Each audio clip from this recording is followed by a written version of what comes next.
The Cannabis Conversation. A European perspective on the emerging legal cannabis industry.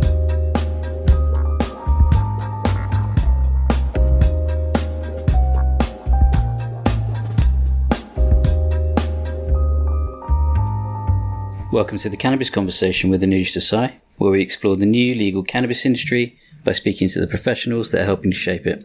Hope you're all well. I have had a great week, mostly away from the cannabis industry actually. I went to a great gig on Friday at the Jazz Cafe in London. It's my favourite venue. I've been going there since the mid-90s. Probably as a response to being locked away, 2022 has been all about music for me. Been raving to Goldie, clubbing to some house music, been to gigs including Groove Armada, James Blake and Jordan Rackeye. But Friday was the best by far this year. A band called Strata, who are a Brit funk band, the brainchild of Giles Peterson, who's one of my musical heroes, and Bluey from Incognito. I highly recommend. I follow this up with a lovely weekend away in the Scottish Highlands with a dear friend, walking. I'm really lucky to get to a secluded spot on a private estate. So no people around for miles, and most importantly, there was no mobile reception either. Got to really unplug for a couple of days and enjoy some amazing downtime. Absolutely beautiful scenery and a very earthy nature experience all in all. So why is this relevant to the cannabis industry, you may ask? A couple of things. Generally in the world, I think the need for downtime is essential. If you're in the cannabis industry particularly and you intend to stick around, I think we're now in the phase where having a long-term perspective is essential to success. And in order to stay the distance and stay sane, I think we need to prioritize downtime so we have the energy to keep going. And secondly, the nature aspect is pretty vital too. I hear a lot of people in the industry talk about the connection between cannabis and nature. And I think experiencing nature in its raw beauty is also important for this perspective. There's a reason why we all chose this industry above choosing to work in TV or banking, for example, or selling widgets. And nature should be at the core of our why when it comes to working with cannabis. So sorry to go a bit deep there, but hopefully some interesting reflections. In more personal industry-related news, I mentioned that I will be chairing a panel on day one of Cannabis Europa in London on June 28th. I'll also now be hosting day two on June 29th, which I'm very excited about. It's a nice endorsement of what I've been working hard on through the podcast for these last few years. It will be great to MC and introduce the various panels and speakers throughout the day, and I'll share links to get tickets if you haven't already got them. And finally, I am most excited to announce that I am joining Group as Head of Commercial Partnerships. You may remember Jaspreet and Sabrina, who've been previous guests. They run Node. And Node are a contract research organisation focused on progressive therapeutics, including emerging biotech, cannabis and psychedelics. I've obviously over the years had the chance to explore many areas in cannabis, and I clearly find so many of them very interesting, which is why I keep doing the podcast. But I do firmly believe at the core that the best way to change minds and overcome stigma is through solid research and evidence. So I was hugely honoured when Jaspreet asked me to join Node. I've always been very impressed with their commercial, strategic and well-rounded approach to research. So I know I'm in with an excellent crowd, and I really look forward to pushing forward the business with them. And I'll also get some more exposure to psychedelics too, which is a real growing area of interest for me. So if you're looking for anything on the research side and you need some help, please do reach out to me in the usual places. But anyway, back to the show. A very interesting update on all things CBD from a fellow North Londoner. Enjoy. On today's show, we have Phillip Glyn. Phillip is founder of Vitality CBD, who are a Corp company. Corp is a global wellness company with products including CBD and hemp seed oil. Phillip, welcome. How are you doing today? Really good, thank you. Sun's shining, can't complain. Yes, we're all happy about that. And whereabouts are you? Where in the world are you today? So I'm in North London, where we have a satellite office. Our head office of Vitality is in Birmingham, but I'm enjoying the sunshine in London. Good to hear. Cool. You know what? I haven't done a CBD show for quite a while, so this will be good to get a bit of an update. And there's obviously been a few things happening in that space, particularly in the UK. So we'll get on and chat about that in a minute. But the usual place to start is about yourself personally. if you don't mind introducing yourself and giving us a bit about your background and what you were doing before and how and why you got into the cannabis industry.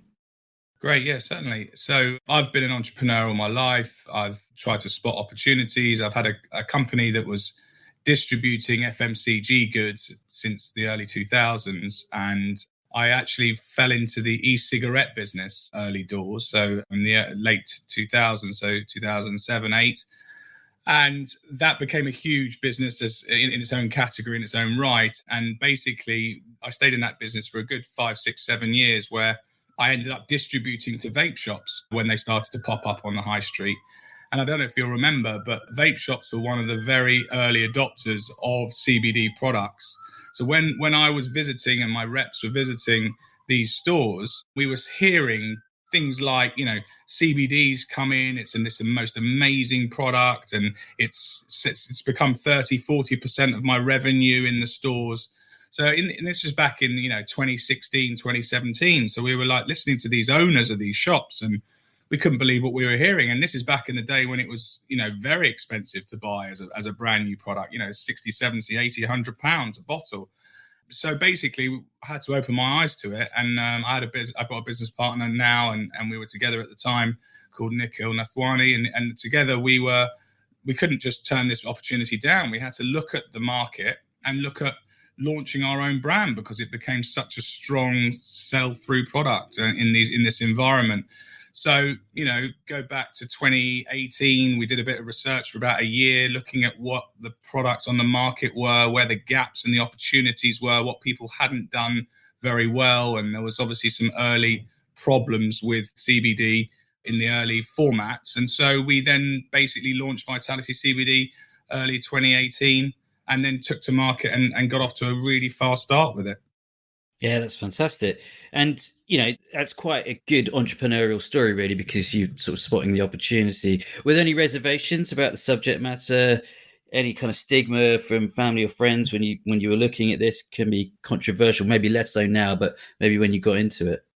Yeah, it certainly was. Yeah, of course. Like everyone who comes onto your show, there's lots of questions asked by family about it. But ultimately, the product was legal. We had to distinguish between THC and CBD, as everyone obviously does. And the fact that it was, already selling on the high street. And that's one of the things about Vitality that we often say when we speak to retailers, that we weren't the first on the high street, and that's not necessarily a negative. You can obviously be first to market, but sometimes there's problems with those first products. So being second or third to the market is actually sometimes a big benefit, because you can fill the gaps that haven't been done properly. You can, for example, put better packaging, better education for consumers. You can give them, in our case, we gave them sprays as a very early adopter of using CBD in a spray format, like vitamins have gone down that route. There was only drops in the early days.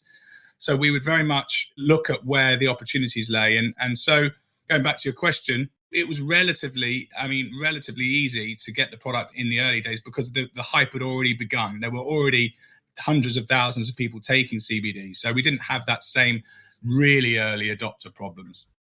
Yeah, very interesting and that sort of comes up quite a lot on the show, I think.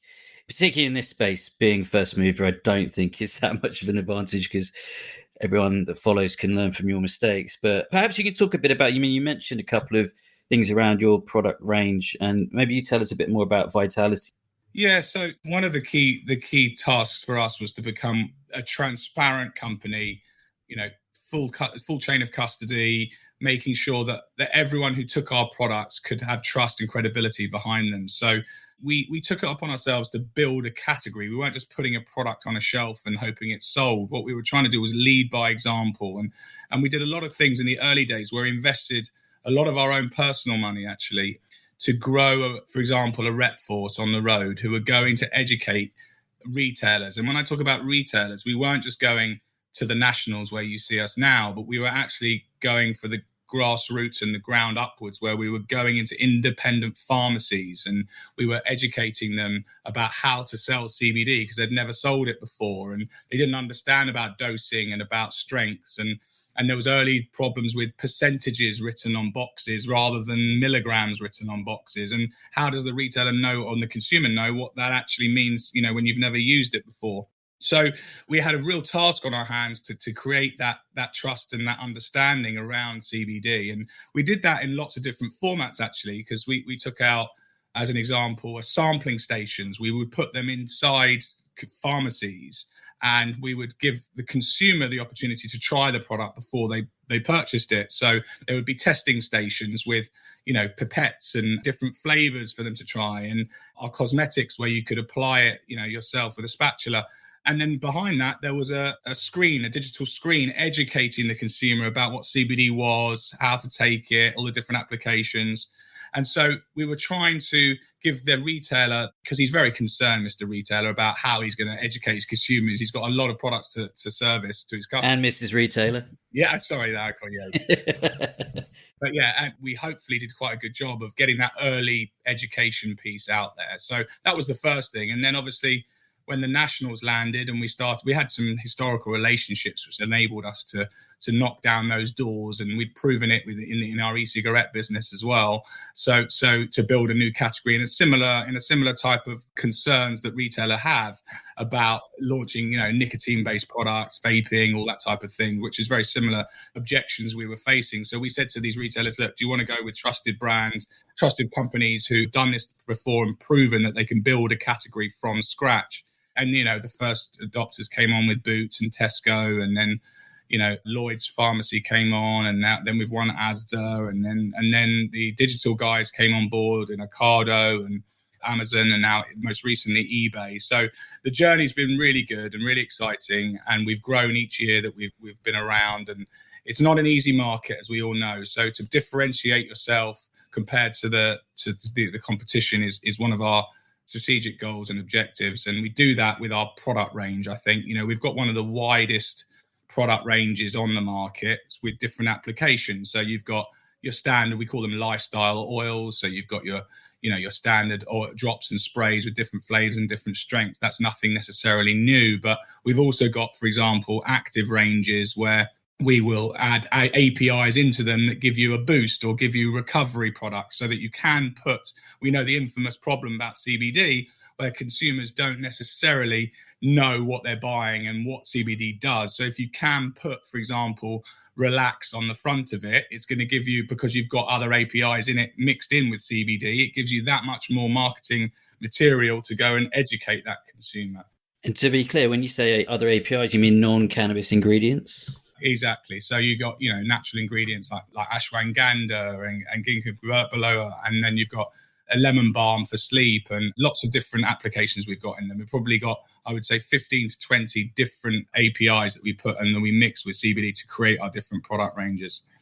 And then we've got an infused product range as well, which is a cosmetics range, which is one of the widest on the market as well, where we've got CBD mixed in with standard cosmetic ingredients that all natural, give you a daily routine, for example, of your exfoliator, your cleanser, your anti-aging face mask, etc. But you've also got functional. So we've got an anti-blemish cream, and we've got a dry skin cream for things like eczema. So, we've got plenty of functional products as well as a daily routine. So there's about 60 in the range now. So when we approach these retailers, we've got all bases covered when it comes to CBD options available. Yeah, that's great to hear. And how's COVID treated you, as a business? Obviously, been quite a shock to the world system. Has it been, good or bad for you guys? Yeah, well, obviously, interestingly, a lot of our business came through pharmacy. So the one channel that was stayed open during COVID was pharmacy. And you might think that was a positive, but there's a big but there.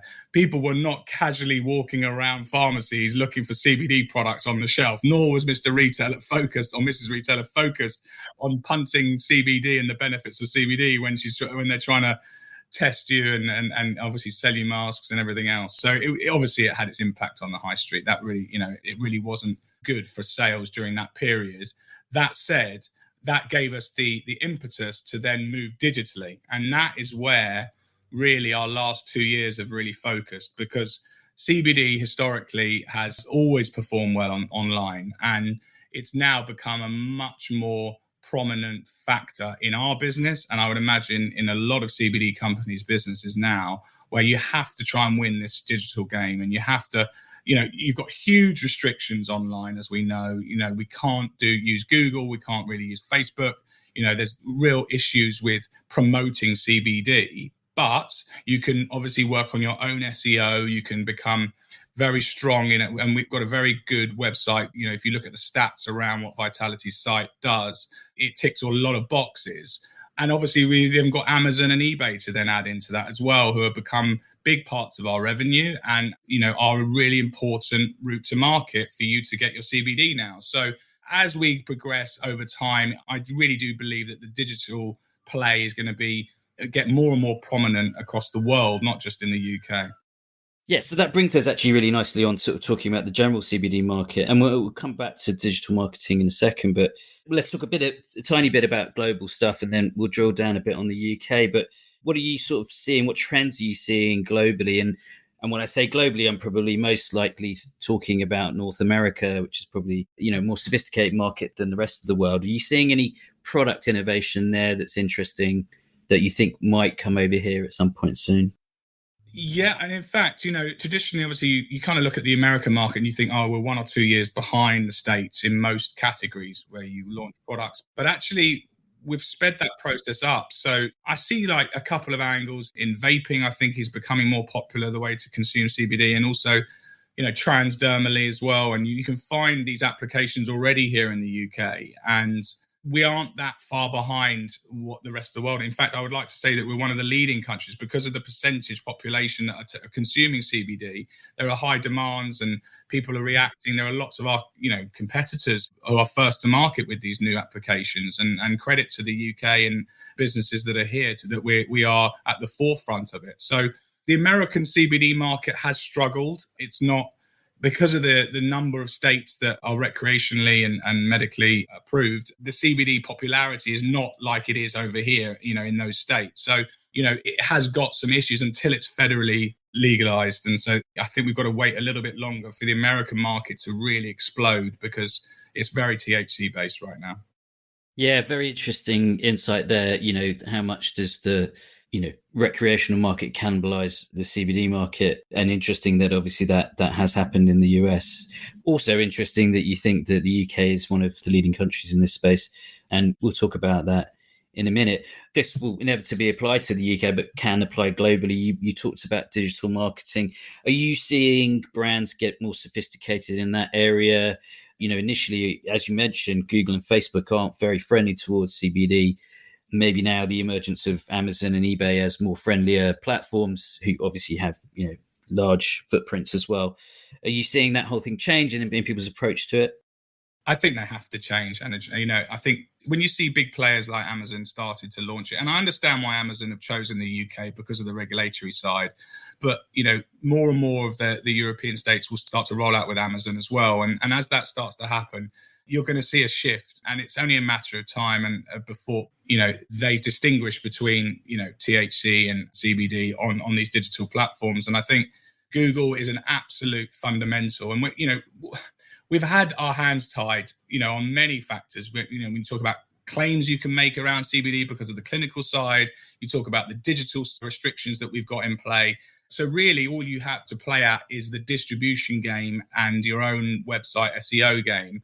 And it is a market which you have to be in the right time at the right place for when these changes are made, because then your business can really go into big numbers. But until that time, we're all fighting for very limited, keywords, SEO. The good news is, though, there's circa 200,000 keyword searches for CBD a month, on Google. So that is not a small number relative to the number of users there are in the UK. So there's clearly the demand there. It's just about getting your rankings up to the position that you're going to benefit from it. And everyone's vying for those crucial keywords. Yeah, and I guess a lot of that is dependent on time in the market as well as you build up those sort of profiles. Yeah, the guys who've been around 3, 4, 5 years have got really substantial digital presence. Even some of the newer guys have done brilliantly. That all it takes is a master whiz kid at SEO to find the tricks of the trade to get around. And that's happening on Facebook as well. I mean, we don't do that ourselves, but there are certainly CBD brands who are going round the houses to try and find a loophole in the Facebook scheme to try and get them to advertise on Facebook. But, you soon get taken down, and same thing happens with Google AdWords. You can try it for a week or two, and then they crawl it and they find you. And, these are all tricks of the trade that most companies have tried and get found out pretty quickly, unfortunately. Google and Facebook are pretty good at that. They have some surveillance techniques, I'm sure. So to drill down onto the UK, novel foods. Again, we haven't talked about that for a long time, which I'm probably quite glad about. Yeah. How about you? What are your thoughts? Well, look, first of all, I'll start off by saying that the FSA have not had an easy task, right? There is the most ridiculous number of applications, far more applications than I believe the demand in the UK warrants, right? So there's many, many more products than are needed in the UK. But they've all these companies have had huge investment, and they have ultimately wanted to play a part in this game. And I don't blame them for doing that. Now, the problem is the FSA have been hugely understaffed and underprepared for such a huge amount of applications. And as a result, we've seen these delays and sometimes mistakes, not deliberate mistakes, but, they haven't been given the resource that I think this warranted. So we've seen a lot of frustration for the whole industry, commercial impact as well. I know a lot of companies who've been waiting to get distribution deals in place and waiting to hit their products appearing on this list, and they haven't appeared. And then there's been mistakes and clerical mistake errors made by the FSA that they've admitted, which, has real commercial damage. And I'm not sure the FSA fully appreciate what damage that has done, given the timings that they've chosen to update this list and communicate at certain times as well. Credit to Paul Tossell, though. He's come out and interviewed, and he's not been shying away from a camera, and he's been out there and communicating well in recent weeks, and it's gave a lot more clarity to the situation. And obviously we know we're in this 1 month to go, 1.5 months to go before the final list is published. And that will then obviously be a hard line in the sand. And, luckily we were around prior to this February 13th hard deadline of being on the market. But there are a number of companies who have done, all I'll say is done very well to make it onto the list when I don't think they genuinely were around prior to that. So I'd love to hear what the reality is of why they're on the list and some others aren't. So. Yeah, there's a lot of playing around the edges, isn't there? And you probably forgive a lot of people who are familiar with the industry for maybe not believing in the next deadline, nor if it is indeed a final list. But we won't go down that rabbit hole. Yeah, but the retailers will feel much more comfortable, having spoken to them ourselves, because we're listed in them. They feel a lot more at ease around the whole situation with there being a list, because they're obviously being approached. The reality is they're being approached all the time with new, I spoke to one this morning who said to me, every single day there's a new email on my inbox with another CBD company wanting to get listed into our stores, which I can understand. And they've been needed this list to sift out who they can and can't work with long term. So, this industry needs clarity. Regulation, without doubt, as we've spoken about on this show many times, is absolutely needed. And we are leading by example. In the UK, the good news is that we really are genuinely ahead of the game across the whole of Europe and arguably against the States as well, but lead us in a good way for the future. Yeah, absolutely. And I think that sometimes gets lost at the very heart of this. Good regulation is what's needed to raise standards and give everyone the right assurances that they need that safe products are getting into the hands of consumers. So, I mean, kind of allied to that, what are you seeing now versus 2018 when you got in, perhaps? What is the level of education amongst customers, retailers, multiples? I can imagine, I'm hoping it's improved, but, what's your general thoughts on that? Yeah, and, it's still a relatively new category. So we're constantly evolving.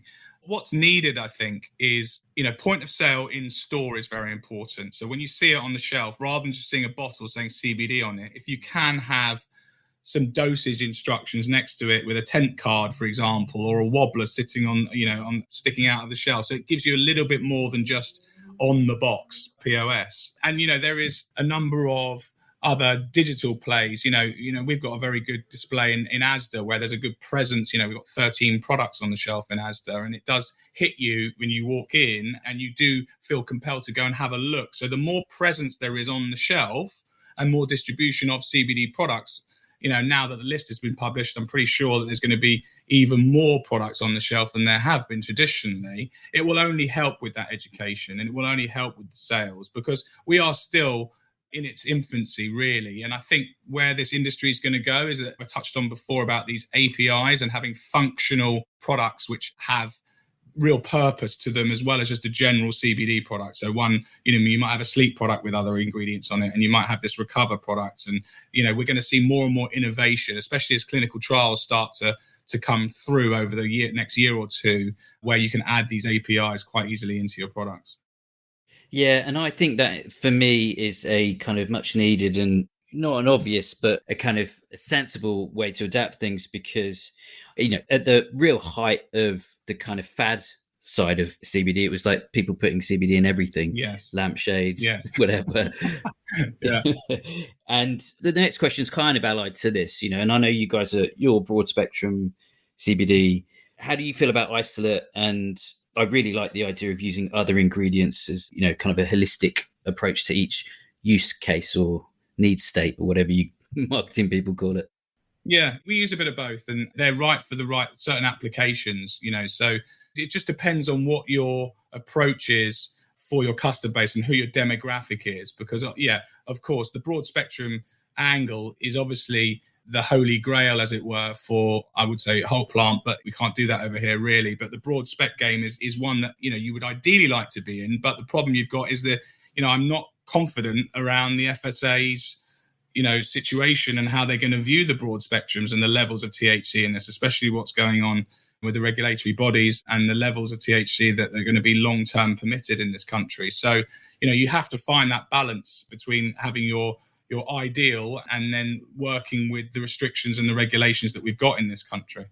Yeah, and that kind of takes me quite nicely to our sort of final question. Are you keeping a track on those government discussions around tolerable THC limits? I think, is it the ACMD's recommendation was pretty low and probably not what anyone in the industry really wants? Yeah, it's worryingly low. It's worryingly low, Anij, and there's got to be some sensible discussions going on. I mean, I saw recently about this new committee that's going to potentially be formed for the whole of the CBD category, which is much needed, because at the moment it's so diverse and so split that we need one body to govern all applications, really, to have a sensible view of what this can be. We've all had, as an example, we've all had border force issues over the years bringing product in, and it's not sensible to apply the 1 milligram rule on a 20-litre drum that's coming in from abroad. So you need to have strike the right balance between the sensible approach and the legality and the legislation that goes with it at the same time. Yeah, and so, what are your final thoughts on the sort of future for CBD in the UK? Regulation is going to weed out a lot of the cowboys and the startups. You're going to be left with, some strong players. I touched on e-com and where that's going to go, and APIs. I do feel that I'm optimistic actually about the THC side of things in the UK. I do feel that we are not a million miles away from some recreational and, some movement on that front. And, you saw recently with Sadiq Khan and his conversations recently. And I think there's going to be more and more of that over the next year. And I'm hopeful that we're going to be following Germany's footsteps not too far away now. And the companies who have got distribution, well, that's where the win is going to be in the future, isn't it? Because, that's where the retailers will come to their cannabis related suppliers straight away to get some distribution. Absolutely. Great way to end the show. Phillip, thank you so much for joining me. Great to hear about everything you're up to and your thoughts on the CBD market, and look forward to having you back on the show at some point. Pleasure. It was really enjoyable. Thanks, Anij. Cheers. Thanks for listening. Hope you enjoyed the show. If you did, please subscribe, rate, review and share the podcast. It will help me spread the good word on how this amazing industry is developing. I work with various cannabis startups to help them get funded and grow. I also work with corporates and international cannabis companies to help them understand and navigate the European cannabis sector. We're working with some great clients across the cannabis value chain, and we'd love to help you too. Please visit www.canverse.global to get in touch.